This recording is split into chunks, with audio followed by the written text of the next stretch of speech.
DGP एम.डब्ल्यू. Ansari का बहुत बड़ा बयान। पसमानदा मुसलमान चाहे कितनी भी तरक्की कर ले, चाहे कितने भी ऊंचे पद पर पहुंच जाए, वह सोच और मन से पसमानदा ही रहेगा। क्या पसमानदा रहनुमा इस सदी या अगली सदी में बख्त मियां उर्फ बख्त मियां को न्याय दिला पाएंगे? पसमानदा रहनुमाओं ने आज तक 1950 के उस राष्ट्रपति आदेश को रद्द करने के लिए कोई आंदोलन क्यों नहीं चलाया, जो संवैधानिक रूप से दलित मुसलमानों और पसमानदा मुसलमानों के साथ भेदभाव करता है? आखिर वे कब जागेंगे?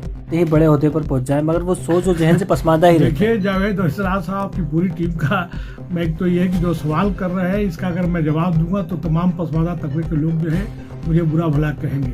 पसमानदा तबका जो है और ख़ास करके जो पसमानदा आज महाज बन गया है और इससे जो है तमाम पसमानदा और अति पसमानदा जो लोग हैं उनके जहन में ये कर गया ये एहसास कमतरी की वजह से है, इन्फर्टी कम्प्लेक्स की वजह से। ये बिल्कुल बात सही कह रहे हैं कि पसमानदा समाज कितना तरक्की कर ले, कितने बड़े अहदे पे फाइल हो जाए, लेकिन उसकी जहनियत जो है वो भर के नहीं आती है। बहुत से ऐसे पसमानदा लोग अपने नाम को छुपाते हैं, जैसे बहुत से अंसारी को मैं जानता हूँ कि कुरैशी को जानता हूँ, खान पठान आलम लिखते हैं, लेकिन वो अपने आप उसको छुपाते हैं। दरअसल यहाँ पे मामला ये है कि आला से आला तालीम, हायर क्वालिटी तालीम को हासिल करो और दूसरा उसके साथ साथ में अपने पास इकोनॉमिक पावर, अपनी जो है इक़्तिसादी अपनी फाइनेंस को मजबूत करो और इसके लिए रोजगार कराना पड़ेगा। और तीसरा पॉलिटिकल पावर। जब तक पॉलिटिकल पावर नहीं आएगा, पॉलिटिकल पार्टिसिपेशन नहीं होगा, चाहे आप ग्रॉस रूट लेवल से प्रधान से लेकर सरपंच से लेकर वार्ड मेंबर से लेकर एमएलए एमएलसी से लेकर पार्लियामेंट तक जब तक नहीं पहुंचोगे तब तक नहीं होगा। दूसरा जो सबसे इम्पोर्टेंट जो चीज़ है, हमारे पसमानदा के लोग जो है जब वो बड़े हो जाते हैं तो उनमें एक तरह से देखा जाए तो मनवादी पुंजवादी उसमें माइंडसेट आ जाता है, वो अपने लोगों का ख्याल नहीं करते, उससे डिसकनेक्ट हो जाते हैं। आज तक मैं आपसे सवाल ही कर रहा हूँ कि कितने ऐसे पसमानदा लीडर पार्लियामेंट में पहुँचे और पहुँचने के बाद जो है उन्होंने पसमानदा के लिए काम किया हो या उन्होंने आवाज़ बुलंद किया हो। आज तक बख्त मियां अंसारी को जो है उसको इंसाफ तक नहीं दिला पाए और उसके खानदान को नहीं दिला पाए। और वही नहीं, जहाँ कहीं भी सरकार ने उनके साथ जुल्म ज्यादती किया है तो खुल के उभर के नहीं आए, बल्कि देखा जाए तो जो सोशलिस्ट हैं, जो रवादारी वाले जो नेता वगैरह हैं और आपसदारी वाले हैं, उन्होंने उनकी आवाज़ के लिए बुलंद किया जहाँ कहीं जुल्म ज्यादती हुआ, लेकिन उनके लीडर ने खुल के नहीं आए, अपने पार्टी लाइन पे बात करते हैं। जी तो क्या लगता है आपको इस सदी में मिल जाएगा? हाँ बिल्कुल सही कह रहे हैं। मैंने तो इस पे बाकायदा लिखा है कि 75 साल हो गया आज तक। ऐसा तो नहीं है कि पिछले कई सालों से सन 50 के बाद से पसमानदा लीडर जो है पार्लियामेंट में और मिनिस्टर्स नहीं बने, या बिहार के अंदर वहाँ की सरकार जो है आज जो है देखा जाए तो मोतिहारी में, चंपारण में बड़े बड़े नेता राहुल से तेजस्वी से लेकर राहुल से नीतीश से लेकर इवन तुषार गांधी वहाँ पहुँचे और आज तक उस मुद्दे पे कोई नहीं बात करता कि प्रेसिडेंशियल ऑर्डर होने के बाद भी जो है उस गरीब के उसके खानदान को 35 बीघा जमीन नहीं मिल पाया। तो इसमें दूसरे कौम के लीडर्स को या किसी पार्टी को ब्लेम करने के बजाय जो है पसमानदा लीडर ने धरना प्रदर्शन, इसको लगातार मुहिम क्यों नहीं चलाई, पार्लियामेंट में क्यों नहीं वो आवाज़ बुलंद किया और असेंबली में क्यों नहीं वो आवाज़ बुलंद किया, जंतर मंतर में धरना प्रदर्शन क्यों नहीं किया।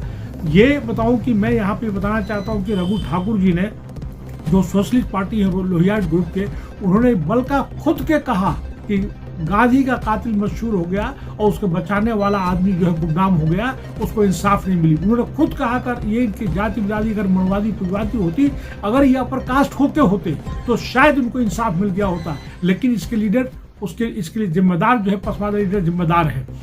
और इसके साथ बता दूं कि जब तक इनके पास पे कोई कॉमन एजेंडा नहीं होगा और जब तक फाइटिंग इंस्टिंग कॉन्स्टिट्यूशन के मुताबिक, आइन के मुताबिक नहीं होगा, ये पसमानदा जो है कितना हो तरक्की कर ले, कितना हो बड़े हो जाए, एहसास से कमतरी में मुब्तला रहेंगे। और इनको जरूरी है कि आज जो है इन लोगों को ये कम से कम जो है आर्मी में, पुलिस में, जुडिशरी में, एडमिनिस्ट्रेशन में और पॉलिटिकल उसमें उनको पार्टिसिपेट करना चाहिए, उनको आना चाहिए, बढ़ चढ़ के हिस्सा लेना चाहिए। 1950 का जो प्रेसिडेंशियल ऑर्डर, देखिए जावेद साहब मेरी बात सुनिए, मैं बता दूं कि ये बार बार आप सवाल उठाते हैं कि 1950 का प्रेसिडेंशियल ऑर्डर जो है ये पसमानदा मुसलमानों के साथ आईनी तफरीक करता है और इसरार साहब भी करते हैं और तमाम पसमानदा लीडर्स करते हैं और आप भी इसका बहुत करते हैं। मैं आपको बहुत शुक्रिया अदा करता हूँ।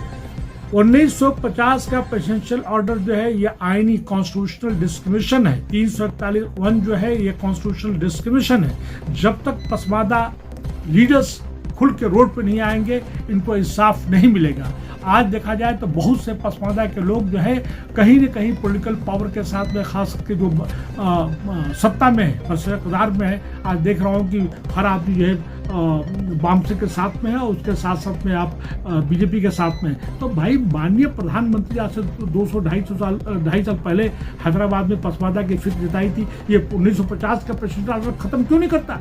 और उसके साथ अपोजिशन लीडर जो है अपने राहुल गांधी खुल के क्यों नहीं कहते कि हम 1950 के प्रेसिडेंशियल ऑर्डर को खत्म कराएंगे और उनके बतख मियां अंसारी के खानदान को, उनके खानदान को हम जो है इंसाफ दिलाएंगे, उनको 35 बीघा जमीन दिलाएंगे। इस पर कोई खुल के बात नहीं करता। ऐसा तो नहीं कि 1950 के बाद से तमाम मुख्तलिफ सियासी पार्टियां, चाहे उसमें कांग्रेस हो, चाहे जनता दल यू हो, चाहे आरजेडी हो, इवन बीजेपी भी पावर में आई है, लेकिन पसमानदा को इसलिए कोई इंसाफ नहीं मिल पाया कि पसमानदा लीडर्स जो है उनमें कॉम्प्लेक्स है, एहसास कंपनी में मुब्तला है, वो खुल के पसमानदा की बात नहीं करते हैं। उनको जो है कम से कम आला तालीम के साथ साथ में क्वालिटी एजुकेशन और उसके साथ साथ में पॉलिटिकल पावर यानी political participation grass root level से पार्लियामेंट तक जाने की पूरी कोशिश करनी चाहिए और अपना कॉमन एजेंडा बनाना चाहिए।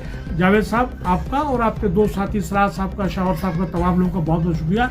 ये बहुत ही इंपॉर्टेंट सवाल किया और ये चूंकि बिहार में इलेक्शन होने जा रहा है, बंगाल में और असम में होने जा रहा है, ये मुद्दे उठाने चाहिए। आप सबका बहुत बहुत शुक्रिया। Thank you very much.